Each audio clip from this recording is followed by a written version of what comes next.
Македонија никогаш не била поблиску до Европската унија, но патот е долг и има уште многу работа, им порача денеска на пратениците австриската амбасадорка Ренате Коблер. Вели, европската перспектива за земјата ќе остане врвен приоритет и за Австрија, која годинава ќе преседава со Европскиот парламент. Има јасен датум за вас, има многу работа пред вас.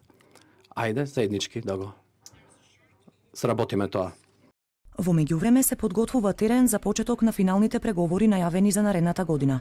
До тогаш, Европската унија ќе ја скенира работата на македонските државни институции. Еврокомесарот Јоханес Хан на следната посета во Скопје ќе треба уште еднаш јасно да ги прецизира врвните реформски приоритети, што ќе бидат услов за влез во унијата.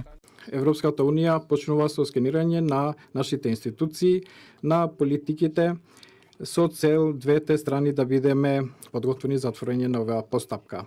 Борбата со корупцијата и реформите во правосудството се на врвот на реформската агенда.